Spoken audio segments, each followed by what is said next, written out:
hoy entrego a ti todo mi... Jueves 16 de febrero. Hermanos, es una bendición el poder compartir el mensaje de la bendita palabra de Dios. El evangelio para hoy está tomado de San Marcos, capítulo 8, versículos del 27 al 33. Doy lectura a la palabra de Dios en el nombre del Padre, del Hijo y del Espíritu Santo. Amén. En aquel tiempo Jesús y sus discípulos se dirigieron a los poblados de Cesarea de Filipo. Por el camino les hizo esta pregunta: ¿quién dice la gente que soy yo? Ellos le contestaron: algunos dicen que eres Juan el Bautista, otros que Elías, y otros que alguno de los profetas. Entonces él les preguntó: ¿y ustedes quién dicen que soy yo? Pedro le respondió: tú eres el Mesías. Y él les ordenó que no se lo dijeran a nadie. Luego se puso a explicarles que era necesario que el Hijo del Hombre padeciera mucho, que fuera rechazado por los ancianos, los sumos sacerdotes y los escribas, que fuera entregado a la muerte y resucitara al tercer día.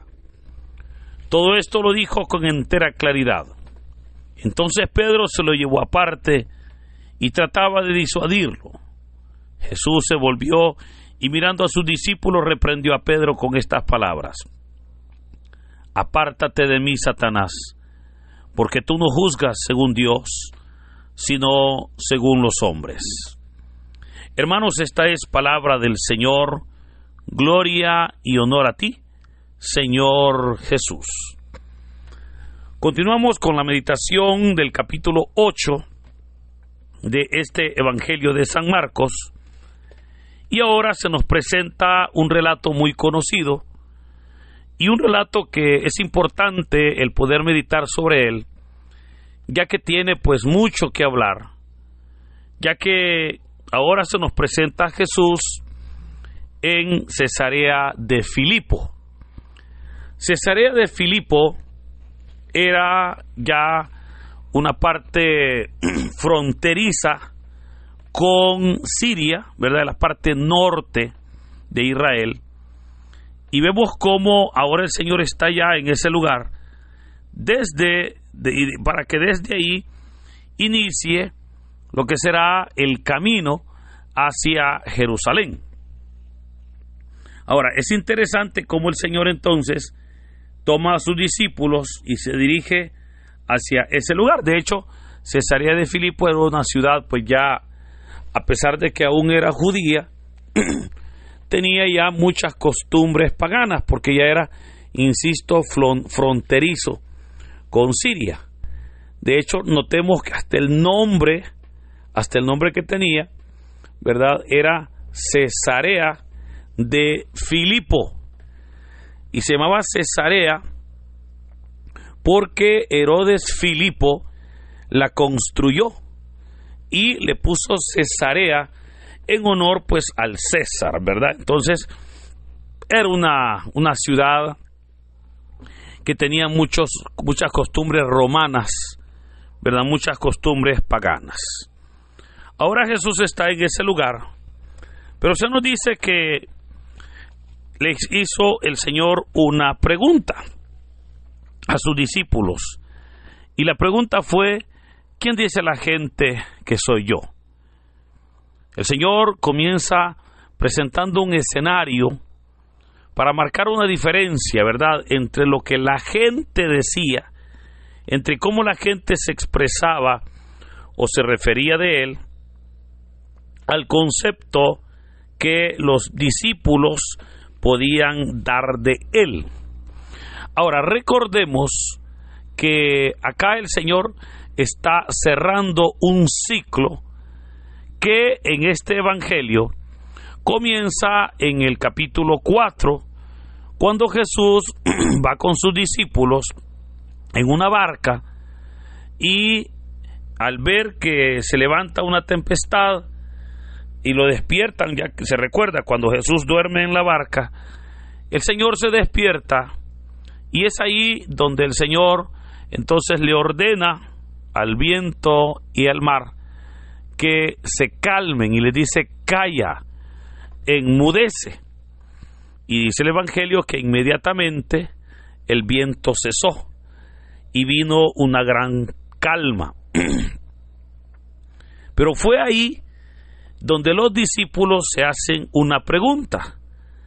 Y la pregunta que ellos se hicieron fue: ¿y quién es este que hasta el viento y el mar le obedecen?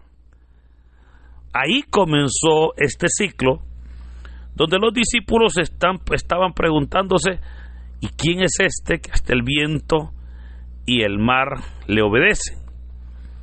Ahora, hoy entonces, y durante estos 4 capítulos anteriores, el Señor ha estado respondiendo esa interrogante de los discípulos, ¿verdad? El Señor les ha dado muestras claras de quién es Él.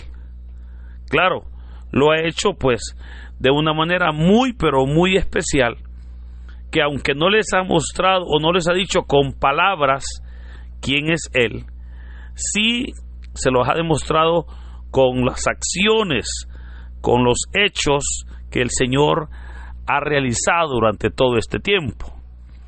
Ahora, es acá entonces donde el Señor les pregunta: ¿quién dice la gente que soy yo? Y ellos le contestan. Algunos dicen que eres Juan el Bautista, otros que eres Elías, y otros que alguno de los profetas del Antiguo Testamento que ha vuelto a la vida.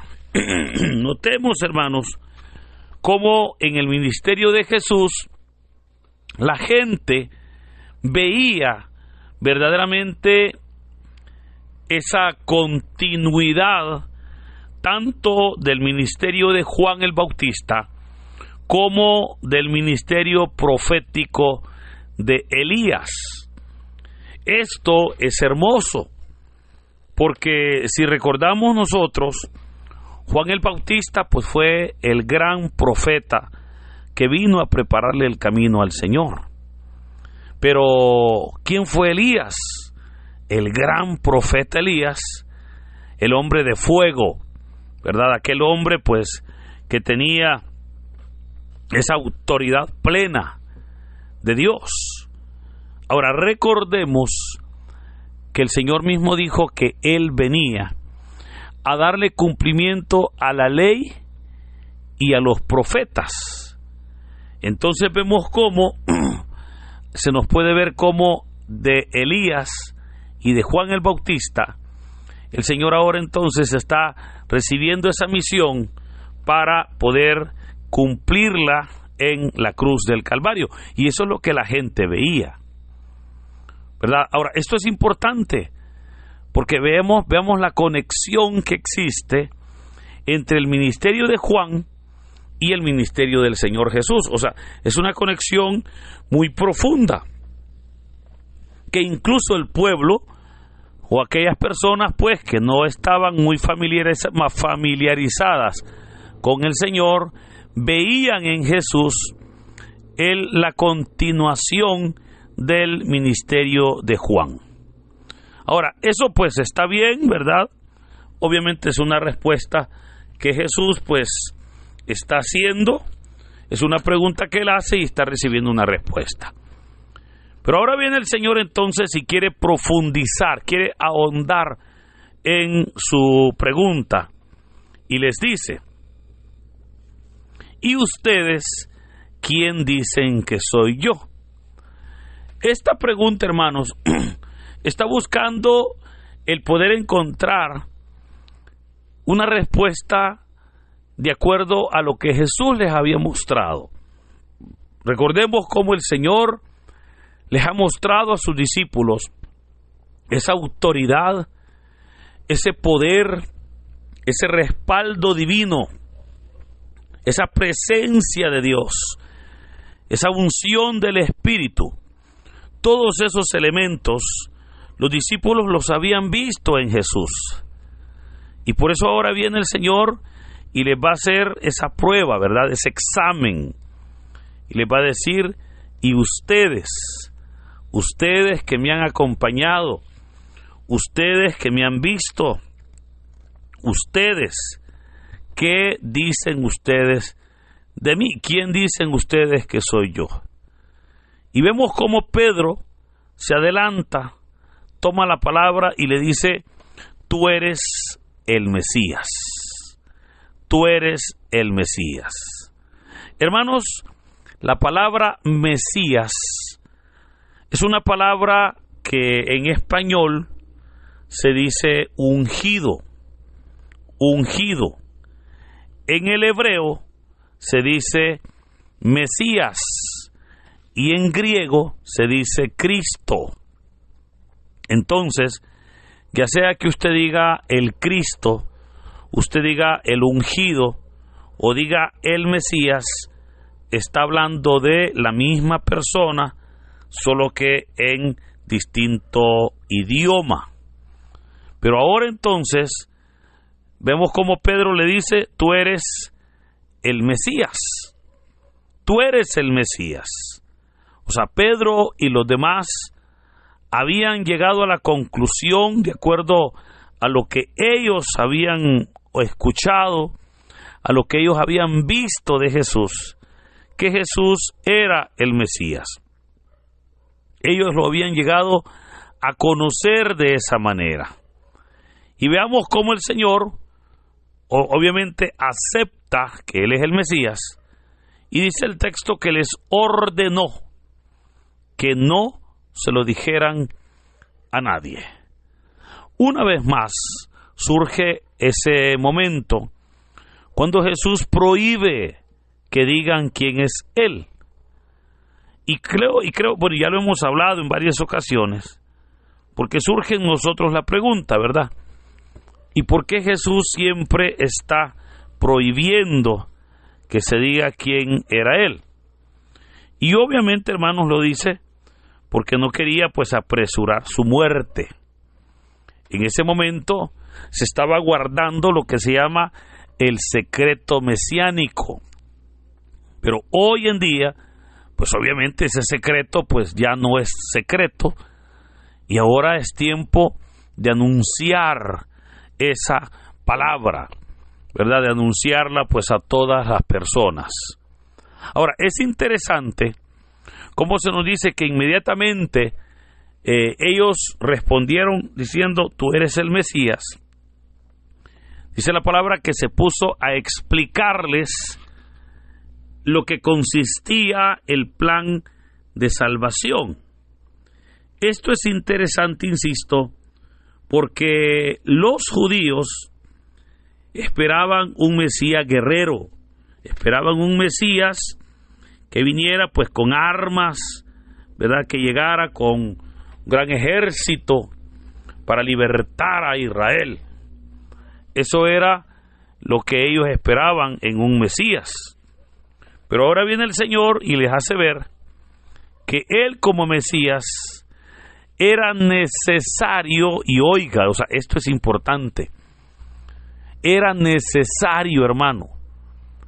Hoy en Cuaresma muchas personas van a decir: Señor, ¿y por qué te moriste? Señor, ¿y por qué no te defendiste? Señor, ¿y por qué no hiciste algo para evitar tu muerte? Porque el Señor dice la palabra que no abrió su boca. ¿Pero por qué no lo hizo? Hermano, porque era necesario que el Hijo del Hombre padeciera mucho. Era necesario que Él fuera rechazado por los ancianos, los sumos sacerdotes, los escribas. Era necesario que fuera entregado a la muerte y que resucitara al tercer día. Ahora, alguien podrá decir: ¿pero por qué era necesario? Porque toda la humanidad habíamos pecado y nadie podía redimirnos, solamente Cristo. Y por esa razón es que si Cristo no nos redimía, nadie lo podía hacer. Y es de esa manera como el Señor viene entonces a redimirnos Pero ¿cómo nos va a redimir? Derramando su propia sangre, pagando el precio, pero pagando el precio con su propia sangre. Por eso es especial que reconozcamos que nosotros valemos la sangre de Cristo, porque fuimos comprados, como dice la carta de Pedro, no con oro ni plata.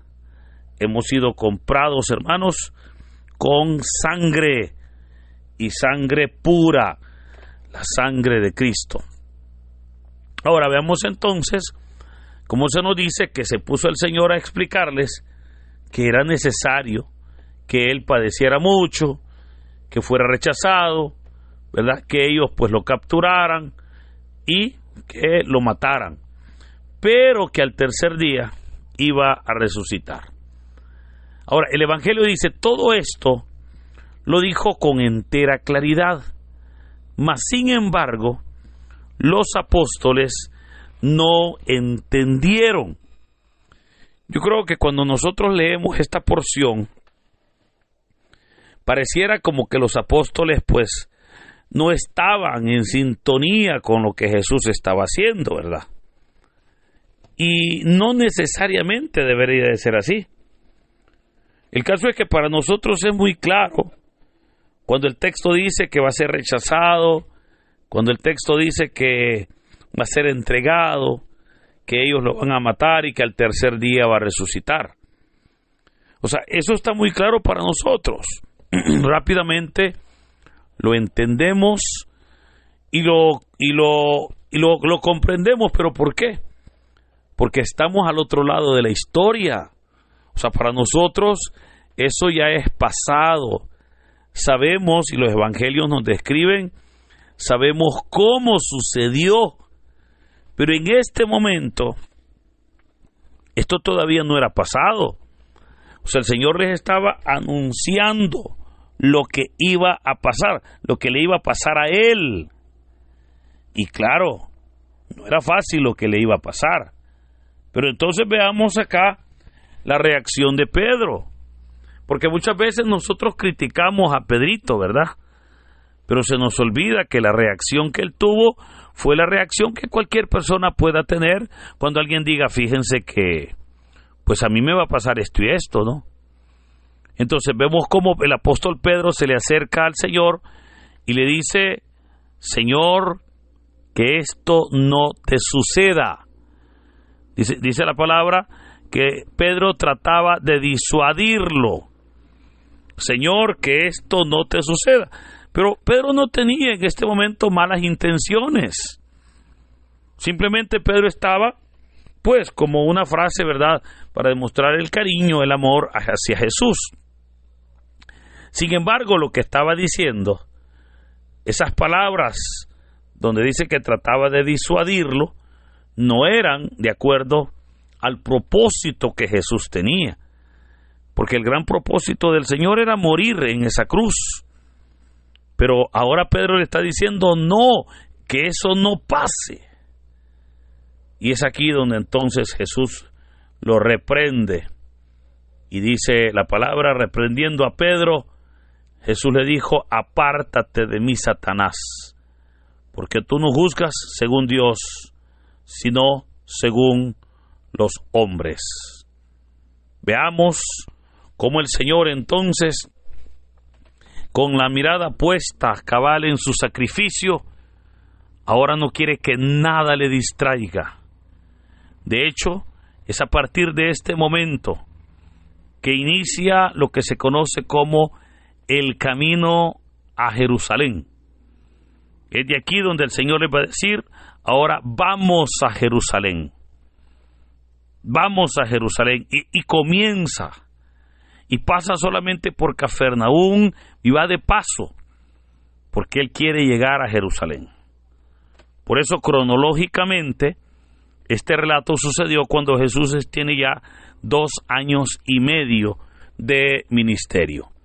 Pero hermanos, lo interesante es que nosotros ahora podamos también responder esa pregunta que Jesús hace. ¿Y ustedes quién dicen que soy yo? Yo le podría preguntar a usted, ¿quién es Jesús para usted?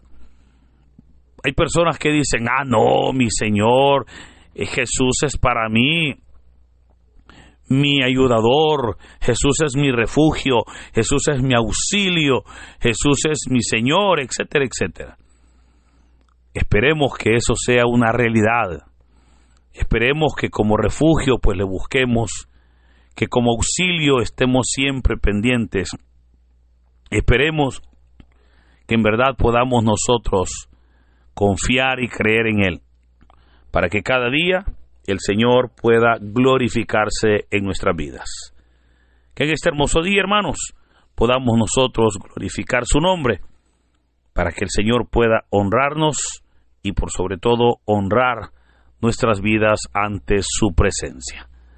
Que el Señor nos bendiga en este hermoso día, en el nombre del Padre, del Hijo y del Espíritu Santo. Amén.